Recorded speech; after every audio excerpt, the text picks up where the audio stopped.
and welcome to Network. My name is Spumelele Zondi with your technology and social media news. Remember that if you want to be a part of this tech conversation, you can find us on SABC Network. Now that's on Facebook, Twitter, and Instagram. It's newsnetwork@sabc.co.za and email. You can also use the hashtag SABC Network. Today, our Twitter poll is asking who you think should protect new tech gadgets from criminals in township schools. Results of that are coming up later in the program. Here's what's coming up in the show today. We find out about Memeza, a tech solution that helps victims of crime. As the government is introducing state-of-the-art equipment in schools, they seem to get stolen. And various African countries switched off the internet in the last 2 weeks. I spoke to Professor Nyasha Mbodi from the University of Johannesburg about that one. He says this should make us reflect on the quality of conversations we're having online. But first, let's start with your technology and social media news.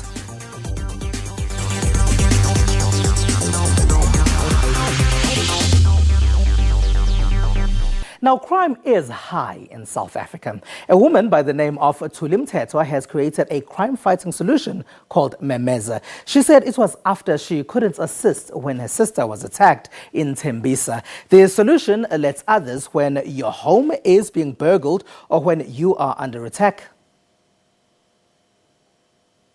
A new security system, Memeza, which aims to bring emergency services right into the palm of our hands, is adding a new dimension of safety by reducing emergency response time. The system has been hailed by Deep Group residents, with some elderly people saying they feel much safer.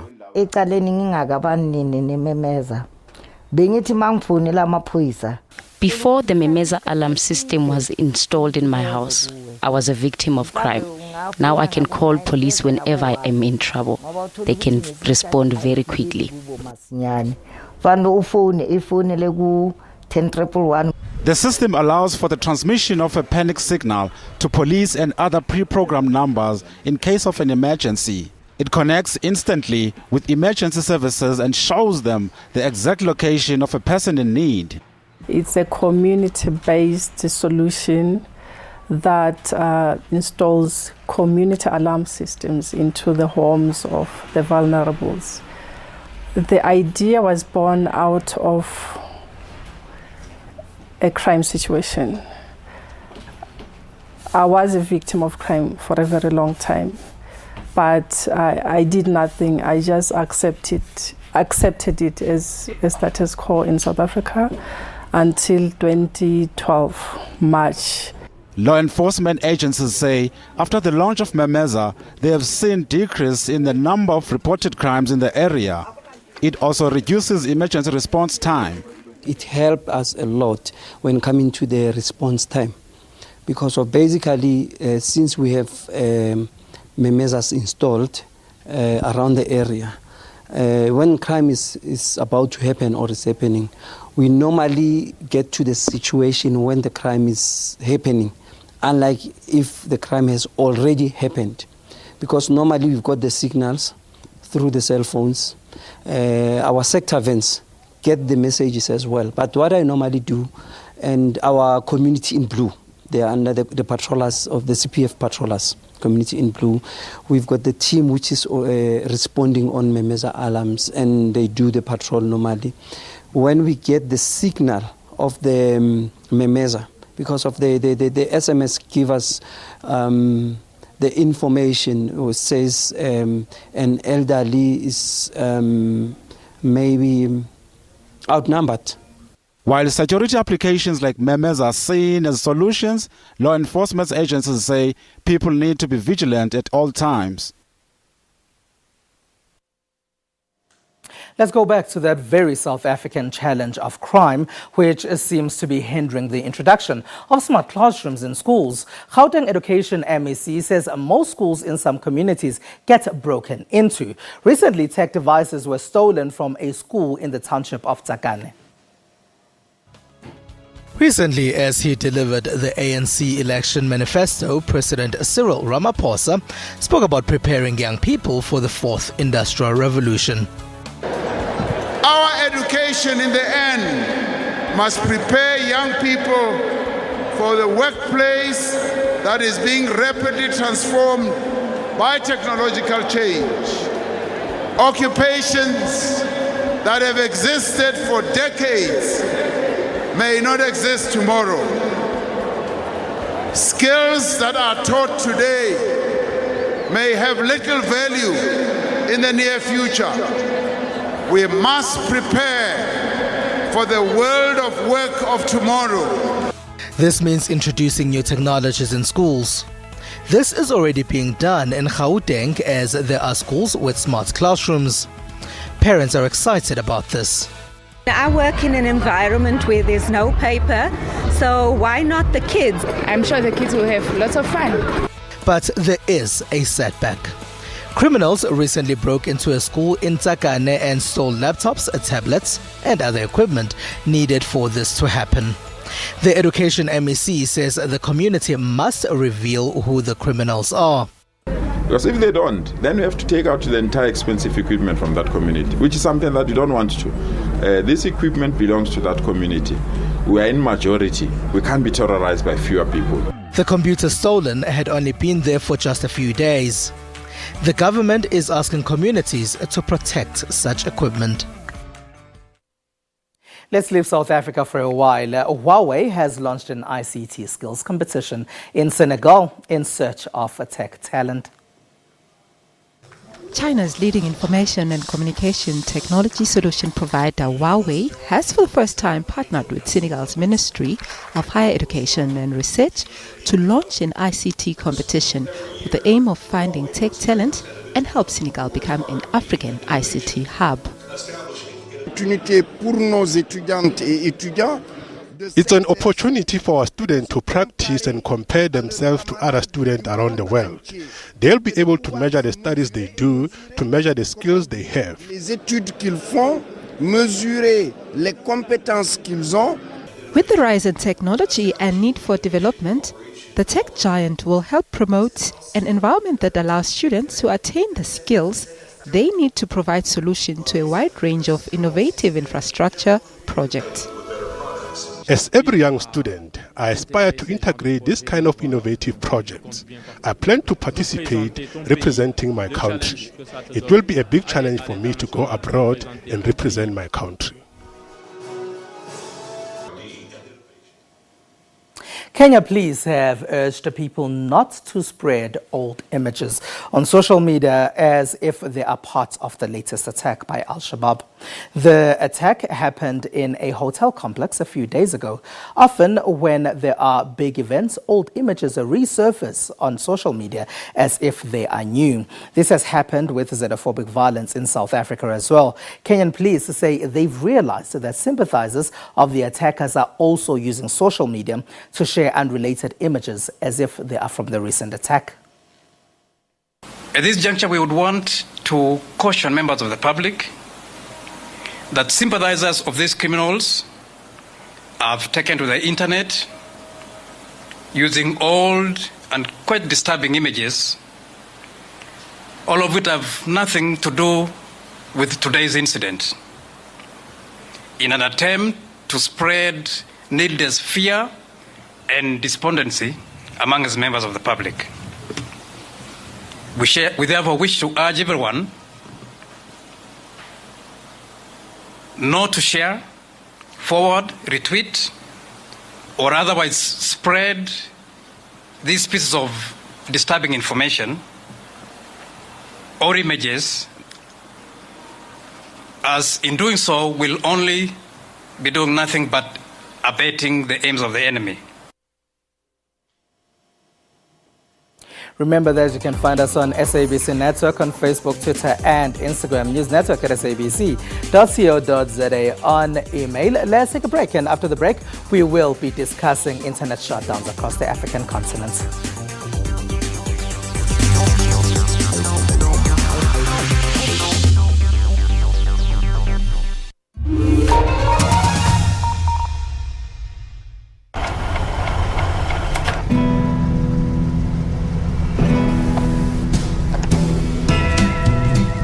Next, wrong form, blue one.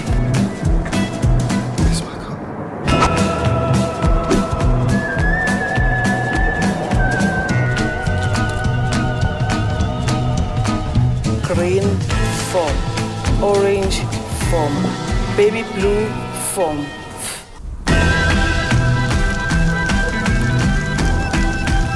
Yo, all this serious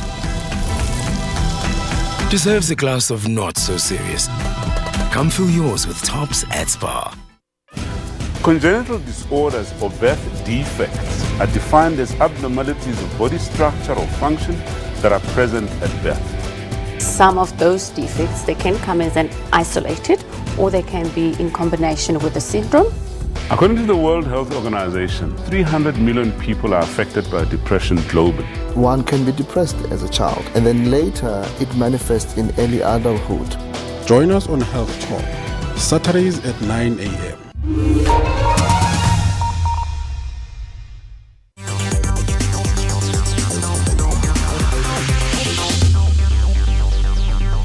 It is SABC Network on Facebook, Twitter, and Instagram. News Network at sabc.co.za on email. Now, in Zimbabwe, searches for virtual private networks or VPNs are reported to have gone up by more than 1,560%. This as the country has been experiencing an internet shutdown. Now, VPNs are a way to avoid internet or social media restrictions. As protests continue in the Southern African country, the founder of the #ThisFlag movement has been arrested.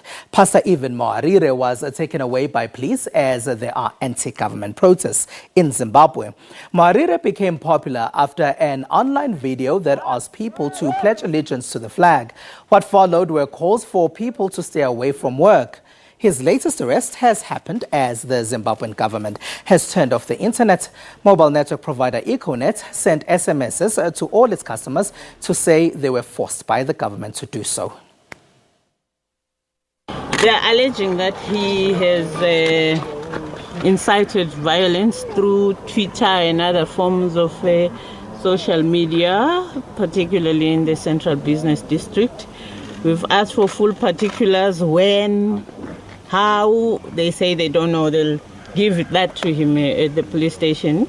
We've asked how asking for people to stay away can constitute incitement to violence. But of course, this is a new dispensation, guys. The last couple of weeks have seen internet shutdowns in Gabon, the Democratic Republic of Congo, Sudan, and Zimbabwe. Many have complained about this, but Professor Nyashamboti from the University of Johannesburg says most aren't having meaningful social media conversations about the state Africa is in, even when the internet is on. He says these shutdowns should give us a chance to reflect on that. I chatted to him earlier. I think when I look at the shutdowns that have happened in Zimbabwe, the latest one, and in the DRC, in Gabon, in Sudan, in other countries, I think it's an opportunity to actually reflect on the meaning of the internet in Africa generally, in the third world and so on, particularly the uses to which we are putting the internet and what it actually means. What does the internet mean? And I think when we're reflecting on this, I think it's important to actually talk about how, for instance, the internet of necessity is a military technology. Now, it's a military technology that's being used for civilian purposes now. But when you're talking about the internet as a military technology, what is it originally meant for? What is it coded to do? Is the internet coded for democracy? Is the internet coded for peace, for justice? But Prof, uses of the internet have changed over time. Yes, it started in the military, as many technologies start in the military. But doesn't the use then change over time? It would appear so. But when now the internet is being turned on and off on a whim, it must provoke us to reflect on, has it really changed this use? Because now dictators can turn it on and off, apparently arbitrarily. Now you can get business people, you can get corporations turning it on and off, apparently on a whim. And that gets us to reflect on these algorithms. So for me, I mean, it's a general issue with the internet itself, but with social media in particular. Facebook, for instance, has literally turned off its dislike button, right? You can only like things. It's a form of censorship, you know, which we do not reflect on, which we do not think about. But when we look at the nature of the internet, it's algorithms, you know. An algorithm is a command, it's an instruction, very specific, where something has to start at a precise point. You start, you execute, you stop. That's what's done in the military. Right. The point I'm making is that these architectures are adversarial architectures. They are conflict architectures. They are coded, for instance, for adversarial purposes. They are coded for deception. They are coded for surveillance. They are coded for getting, for taking advantages of your enemy, as it were. So you are saying that citizens actually also don't understand that the internet can be used for purposes of surveillance, for purposes that suit the state and not necessarily suit the citizen.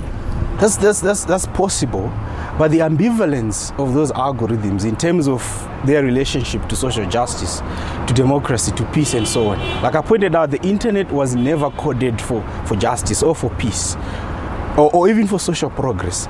It was coded for adversarial purposes. It's coded for conflict. So even when activists go online, if you look at the nature of the discourse on Twitter, it's conflict driven. It's adversarial. It's competition driven. There is very little dialogue. People believe what they want to believe. People congregate and gravitate towards ideas that they already believe in. Yeah. People have set ideas that are precast. Are you then saying that once the internet switches back on in Zimbabwe, in the DRC, in Gabon, in Sudan, or wherever else, those people are then not going to go back, educate themselves a bit more about what they were advocating for when the internet was shut down, when beyond the hashtag?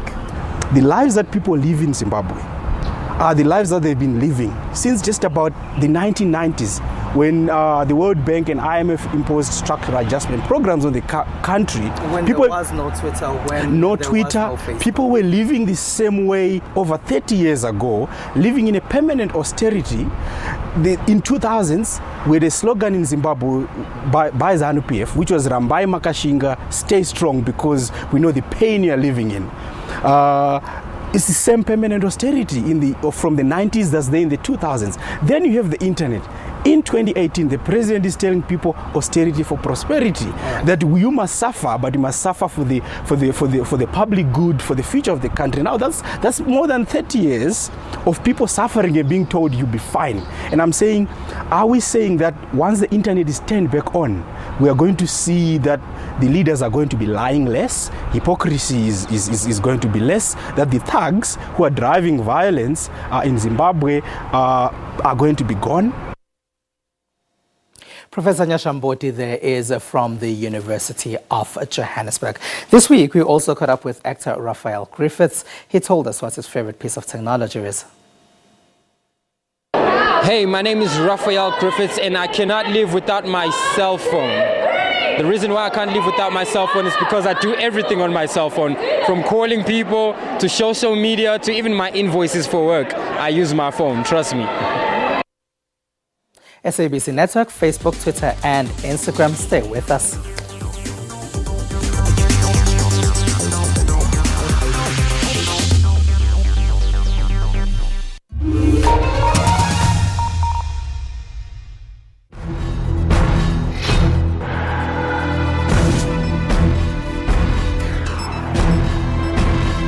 We are outside Liar School, Swaziareneke, where members are picketing against a picture that went viral.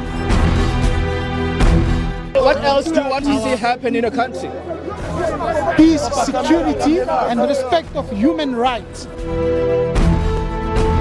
It's a bit nervous because it's a new start, it's a new environment. I'm looking forward to learning new things.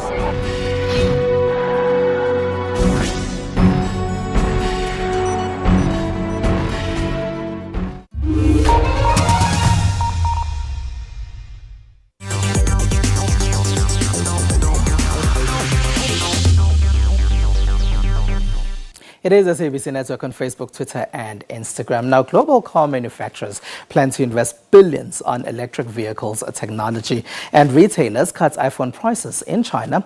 These are just some of the top tech stories that made headlines in the rest of the world.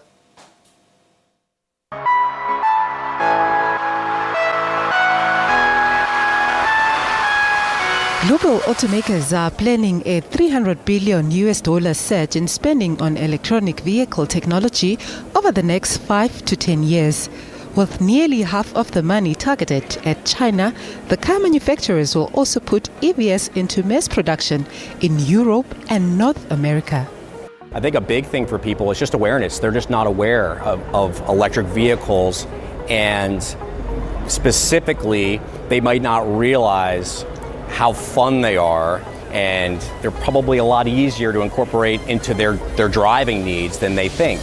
Rapid technological advances such as better batteries at lower cost have led to EVs being cheaper with longer ranges on a single charge. But the actual spending by automakers on research and development, engineering, production and procurement will likely to be much higher. Off we go to China. Numerous Chinese electronic retailers, including Alibaba-backed Suning and JD.com, have reduced iPhone prices this week after Apple recently blamed poor sales of the smartphones in the country for a rare revenue warning, with the latest iPhone model dropping as much as $207 in some retail stores. People's Apple craze is on decline, so we have to lower the price to ensure sales. Some residents, however, said that the price reduction is still not enough, considering the extra high original price. The price drop is far from enough. I think it should be reduced by at least 30%. Then it would be worthy of the price. Various Chinese major e-commerce platforms have now launched price reduction strategies to promote sales, and their prices are now cheaper than on Apple's official website. Still on China. This week, the 2019 King of Bots Robot Combat competition kicked off in East China. Showcasing cutting-edge robot technology, the competition was held in a fully enclosed field wrapped with bulletproof walls that were 2.54 centimeters thick. For the competition, the two robots faced each other in the arena. Sparks flew as the sharp clattering sounds echoed through the room. If the robot failed to move more than 2 meters within the 10-second countdown by the referee, then most likely the robot will be disqualified. If neither robot was knocked out within 3 minutes, the referee will count the points and select a winner based on the scores. The robot builders all place high hopes in their masterpieces, all of them giving their best with eyes fixed on the top prize. The robot was completed by me and my father. It took us about a month. The competitors were introduced to China in 2017, and the KOB will be held in around 20 cities in the country this year. Now, with continued theft of devices in schools, today on Twitter, we are asking who you think should be protecting these high-tech gadgets in township schools. Now, 24% of respondents say the staff at the school. There's 21% that says the government should be doing this. The overwhelming majority of you believe it is the community. That figure is at 48%. There is 7% that responded by saying they don't know. And that's all we have for you. Find us on SABC Network on Facebook, Twitter and Instagram. It's newsnetwork@sabc.co.za on email. From me and the rest of the network team, have a good one. Bye-bye.